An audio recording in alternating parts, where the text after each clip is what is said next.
Welcome back, ladies and gentlemen. As we mentioned earlier, today we'll be talking about the role of the civil society in light of President Abdel Fattah al-Sisi's announcement, the year 2022 as the year of the civil society. Our guest today is very special.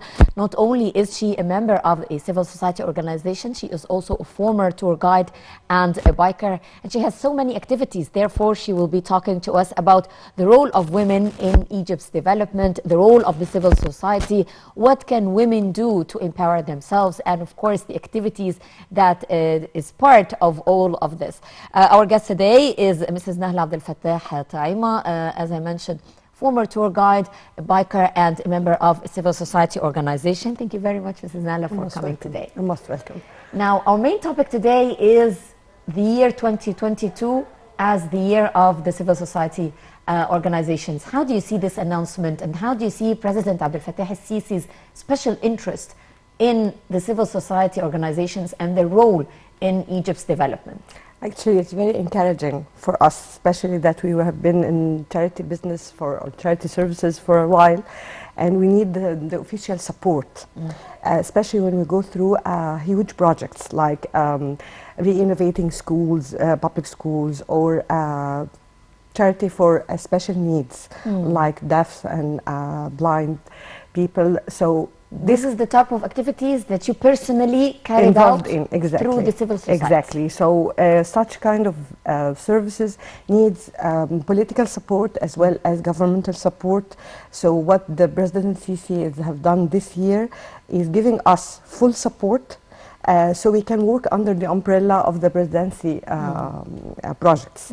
Especially that last year also his main project was helping deaf people, especially kids. And we already started working in this direction under the umbrella of his encouragement, and we already did a small project for our charity services, which is re-innovating two classes for KG1 and KG2 in one of deaf schools called Al Amal in Al Fayoum. This school is serving more than 7 small villages. It's a local school. The kids stay the whole week in the school. They eat, learn, and they sleep there. So we had to re-innovate the classes itself, the kitchen and the bathrooms they use.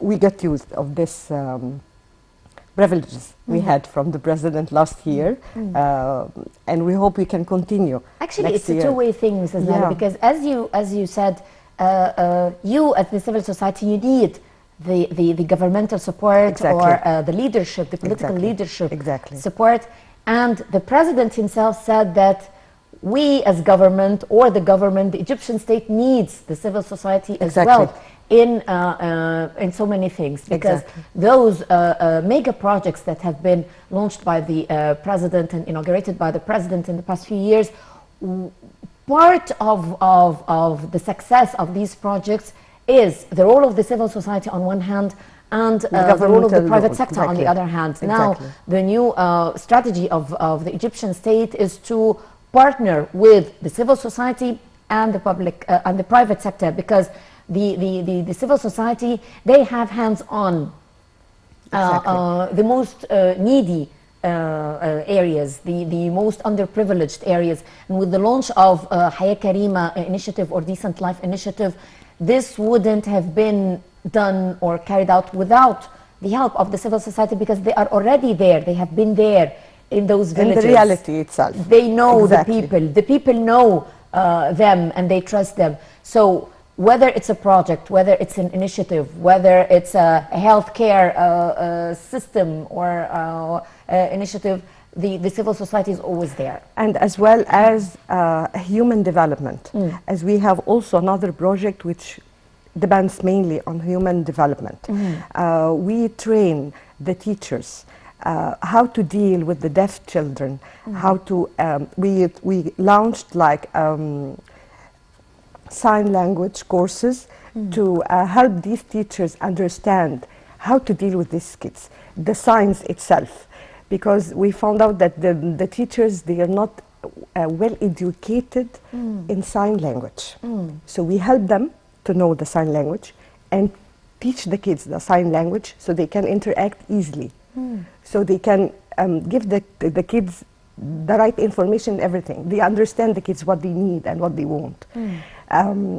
We also give them courses, life coaching courses, self-development courses, not only teaching them the sign language. So we educate the kids and we educate the teachers themselves and the parents. Yeah, I was just going to ask about yes, that. of course. Not so many parents know how to deal with kids with disabilities. This is what we're trying to do in these villages, that we encourage the families to send their kids to the school, and we give them like, it's a small competition, the kid who goes to school more and get educated more, the family which support its kids, we're gonna give them like a present or a gift or, you know, a reward, kind of reward. Yes. Even if it's a small one, they need it and they appreciate it. And by time, they get encouraged to send the kids to school. This is what's our aim from this project. How do you see the role of women in all of this? Very, very, very important. Because the woman is the mother of this kid. And the woman is the teacher for this kid. Mainly, the woman is the one who can deal better with the kids, feel them more than talk to them. Since she is a mother by nature. So, and again, I have full respect for the women who have deaf children and how they deal with them in respect and understanding and appreciating that this kid, and patience, exactly, is a gift, it's not a curse. Yes. And this is something needs a woman. Yes, definitely.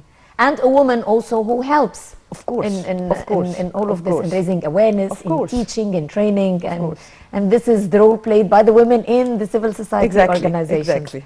Okay, now you are a former tour guide, so perhaps it's also important for me to ask you about how you see tourism now in Egypt. Egypt is developing in so many ways and patterns, and perhaps the announcement that Egypt is one of the best top 10 destinations in the world was a big boost to tourism in Egypt. This is true, especially after the opening of the Civil Museum, and the Grand Museum is going to be open next year, so it's going to be like $1 million free publicity for Egypt, and I think it's going to be booming, especially after the opening of the Grand Museum. Okay. It's a masterpiece. Yes. Since I have been everywhere in the world, I visited most of the museums of the world, not only in Egypt, so I can say that's going to be one of the best museums in the whole world.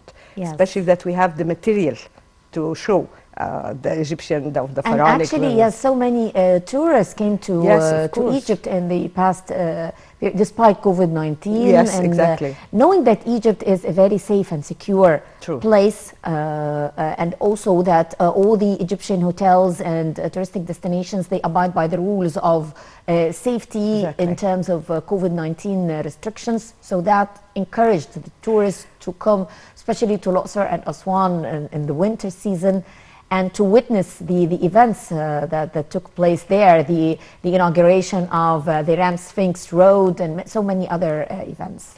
In addition to the Egyptian hospitality. Of course. And when I used to work as a tour guide, I was very interesting for the tourists, because they come with the previous idea that the Egyptian women are antisocial women. They are stay at home, they just cook and stay at home waiting for the husband and the kids. But when they arrive to Egypt and they find their tour guide is a female, she talks, she laughs, she eats. Speaks languages. Exactly. She deals with people normally.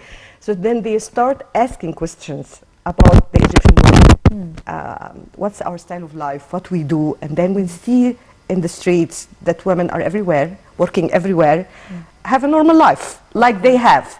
Then they start have the correct idea about Egyptian women. And when they know that Egyptian women are bikers too. This is another story. Level. This is true. I need to know more about that. Actually, it was a dream for me for a couple of years. Then I had a great teacher, a trainer. She's a female also, by the way. And she trained me how to ride a scooter. And I am a biker now, a rider now. We do lots of trips. Even in these trips, we still support women. We had 2 rides, one of them supporting the campaign of breast cancer for women. We had an event. We had doctors explaining what's breast cancer, how to make a physical test for yourself, what to do and everything. And this was very helpful. We had another one under the supervision of the Minister of Athletics and Sports. It was supporting women against violence, and this was a very big one. Even more than 100 female bikers were joining this formation. It was just like last month. We enjoy the company of each other, so of course. It's excellent, because this is a way of empowering women. It's not just sports or a woman riding a bike. No. It's actually for a cause, and you utilize this in raising awareness, in promoting campaigns like the breast cancer campaign, violence against women campaign, and so on. So it's a really excellent idea. So it's again social service. Yes, again. In another way. It comes back to the same point, to the same but purpose. In a different way. We have a hobby, a very interesting one. We use our hobby to serve the community in a way or another. We do charity trips, by the way, to hospitals, orphan houses, places like that, in a form of charity. Our group, Cairo Scooter Club Group, this is the biggest scooter club group in Egypt. They had already a trip to Magdi Yaqub Hospital in Aswan as a kind of charity to the hospital itself. So it's a publicity for the charity organizations and support for them through riding a bike. Yes. Well, that's excellent. I really couldn't get enough of this, but unfortunately our time is up. So I'd like to thank you very much. Thank you very much for your hospitality. Former tour guide, biker, and member of a civil society organization. Thank you very much for being with us today. And thank you, ladies and gentlemen, for joining us in this very special edition of Women's World. I'm Hala Al-Hamalawi, signing off.